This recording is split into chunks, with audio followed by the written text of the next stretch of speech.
ഇപ്പോൾ റിയൽമിയുടെ P4 Pro 5G launch ചെയ്തിരിക്കുകയാണ്. അപ്പോൾ നമുക്ക് സ്പെക്കും കാര്യങ്ങളൊക്കെ നോക്കിയിട്ട് വരാം. അതിന് മുന്നേ തന്നെ നമ്മുടെ ചാനൽ സബ്സ്ക്രൈബ് ചെയ്യാത്ത ആളുകളുണ്ടെങ്കിൽ സബ്സ്ക്രൈബ് ചെയ്യുക. ഈ വീഡിയോ ഒന്ന് ഇഷ്ടപ്പെട്ടെങ്കിൽ ലൈക്ക് ചെയ്യുക. അപ്പോൾ നമുക്ക് അതിന്റെ സ്പെക്കിലേക്ക് വരാം. നമുക്ക് ഡിസൈൻ വൈസ് നോക്കുകയാണെന്നുണ്ടെങ്കിൽ ഒരു വലിയ ക്യാമറ, ഇപ്പോൾ റിയൽമി കുറച്ച് നാളായിട്ട് ഇറക്കുന്ന എല്ലാത്തിനും ഒരു വലിയ ക്യാമറ ഭയങ്കര ബിഗ് സൈസിലാണ് വരുന്നത്. അപ്പൊ അത് ചില ആളുകൾക്ക് ഇഷ്ടപ്പെടുന്നില്ല. എന്നെ സംബന്ധിച്ചിടത്തോളം അത് ഇച്ചിരി പരിപാടിയായിട്ട് തോന്നി തുടങ്ങി. എന്തായാലും വലിയ സൈസിലാണ് ഫോൺ വരുന്നത്. അപ്പൊ വലിയ സൈസ് ഫോണുകൾ ഇഷ്ടപ്പെടുന്ന ആളുകൾ ഉണ്ടെന്നുണ്ടെങ്കിൽ സാധാരണ ഇഷ്ടപ്പെടാം. IP68 വാട്ടർ റെസിസ്റ്റൻസ് കൊടുത്തിട്ടുണ്ട്. പ്ലാസ്റ്റിക് ഫ്രെയിം ആണ്, കർവ്ഡ് ഡിസ്പ്ലേ ആണ്. ബിൽഡിംഗ് ക്വാളിറ്റി മോശമല്ല. ഒറ്റ വാക്കിൽ പറയാന്നുണ്ടെങ്കിൽ ഈ ഡിസൈന് ഈ പറഞ്ഞ മാതിരി ഒരു ഫൈബർ ഫ്രെയിം ഒക്കെ ആയതുകൊണ്ട് തന്നെ ഓൾറെഡി ഇതിന്റെ ലുക്ക് എന്നെ സംബന്ധിച്ചിടത്തോളം ലുക്ക് അത്ര ഇഷ്ടപ്പെട്ടില്ല. നേരത്തെയുള്ള റിയൽമിയുടെ കുറച്ച് ഫോണുകളാണെങ്കിലും ശരി, ഇപ്പോൾ വരുന്ന കുറച്ച് ഫോണുകളാണെങ്കിലും ശരി, റിയൽമിയുടെ ആ ഒരു ബാക്കിലുള്ള ഒരു കാണുമ്പോൾ ഒരു പ്രീമിയം ലുക്ക് എനിക്ക് തോന്നിയിട്ടില്ല.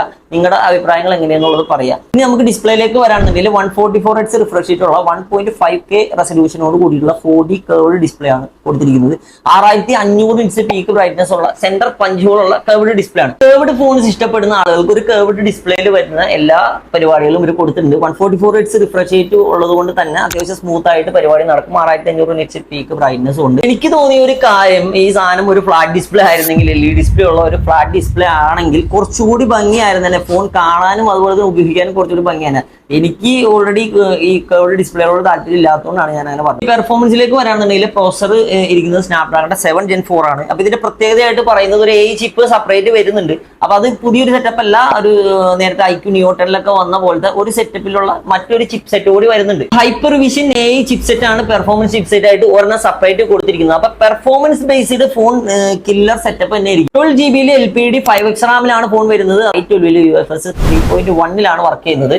സോ പെർഫോമൻസ് ബേസ് എനിക്ക് യാതൊരു സംശയമില്ല, ഓൾറെഡി നല്ലൊരു ഫോൺ ആയിരിക്കും. സ്നാപ്ഡ്രാഗണിന്റെ 7 Gen 4 പ്രോസസർ എന്ന് പറയുന്നത് 8 കോറുള്ള 4nm ആർക്കിടെക്റ്റിൽ വരുന്ന ഒരു അത്യാവശ്യം നല്ല ഒരു പ്രോസറാണ്. ഓൾറെഡി ഇതിന് ഒരു കോർ എക്സ്ട്രാ പെർഫോമൻസ് കോർ ആയിട്ട് വരുന്നുണ്ട്. 4 കോറ് പെർഫോമൻസ് കോർ വേറെ ഉണ്ട്. അതുപോലെ തന്നെ ഒരു 3 കോറ് എഫിഷ്യൻസി കോർ ആയിട്ടും കൊടുത്തിട്ട് അങ്ങനെ മൊത്തം 8 കോറുകളാണ് വരുന്നത്. എഫിഷ്യൻസിയുടെ കാര്യത്തിലേക്ക് വരാണെന്നുണ്ടെങ്കിൽ ഇതിന്റെ ലാസ്റ്റിംഗ് പവർ നമുക്ക് ഇപ്പൊ കാൽക്കുലേറ്റ് ചെയ്യാൻ പറ്റില്ല. ചില ഫോണുകളിൽ ഇങ്ങനെ വരുന്നുണ്ടെങ്കിലും അത്യാവശ്യം ലാസ്റ്റ് ചെയ്യുന്നുണ്ട്. അപ്പൊ ഇതിന്റെ ഒരു കാര്യത്തിൽ എങ്ങനെയാണ് നമുക്ക് പിന്നെയാണ് അറിയാൻ പറ്റുള്ളൂ. ഓൾറെഡി 7000 mAh ബാറ്ററി കൊടുക്കുന്നുണ്ട്. 3 കോറാണ് എഫിഷ്യൻസി കോറായിട്ട് വരുന്നത്.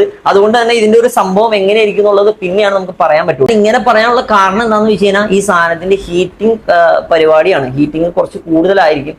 നിലവിൽ വേറെ സെപ്പറേറ്റ് മറ്റേ ഇപ്പൊ K30 ടർബോ കൊടുത്തവര് വേറെ സെപ്പറേറ്റ് ഫാനൊന്നും ഇല്ലല്ലോ. അപ്പൊ അതുകൊണ്ട് ഹീറ്റിംഗ് ഗെയിം കളിക്കുമ്പോൾ ഹീറ്റ് ആവാനുള്ള സാധ്യതയൊക്കെ ഉണ്ട്.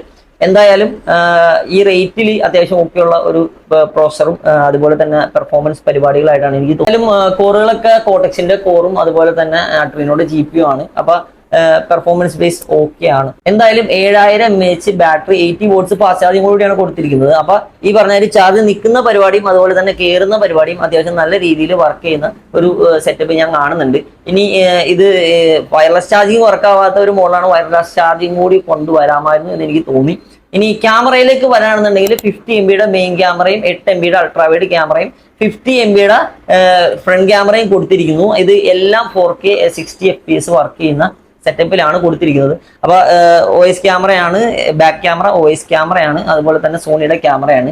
സോ അതും നമുക്കൊരു വിശ്വസിക്കാവുന്ന ഒരു കാറ്റഗറിയിൽ ഉൾപ്പെടുത്താം. ഈ പ്രൈസിലേക്ക് വരാണെന്നുണ്ടെങ്കിൽ എൻ്റെ ഒരു ഊഹം ഏകദേശം ഒരു 27,000 രൂപ അടുത്ത് വരും എന്നാണ് എൻ്റെ ഒരു ഏകദേശ ഊഹം. എന്തായാലും ഒരു 25-നും 30-നും ഇടയിലാണ് പ്രൈസ് വരാനുള്ള എല്ലാ സാധ്യതയും കാണുന്നത്. ഇത് നമുക്ക് തംബ്നെയിലിൽ ഞാൻ മാറ്റുന്നതായിരിക്കും എങ്ങനെയെന്ന് വെച്ചാൽ. എന്തായാലും ഞാൻ ഇതുപോലുള്ള വീഡിയോകൾ കണ്ടിന്യൂ ചെയ്യുന്നത് നിങ്ങളുടെ സപ്പോർട്ട് പ്രതീക്ഷിച്ചുകൊണ്ടാണ്. അപ്പൊ നമ്മുടെ ചാനൽ സബ്സ്ക്രൈബ് ചെയ്യാത്ത ആളുകളുണ്ടെങ്കിൽ ഒന്ന് സബ്സ്ക്രൈബ് ചെയ്യുക. അതുപോലെ നമ്മുടെ വീഡിയോ ഇഷ്ടപ്പെട്ടെങ്കിൽ ലൈക്ക് ചെയ്യുക. പിന്നെ നിങ്ങളുടെ അഭിപ്രായങ്ങൾ ഉണ്ടെങ്കിൽ കമന്റ് ബോക്സിൽ രേഖപ്പെടുത്തുക. അപ്പൊ ഇനി അടുത്ത വീഡിയോ ആയിട്ട് കാണാം. Okay, by.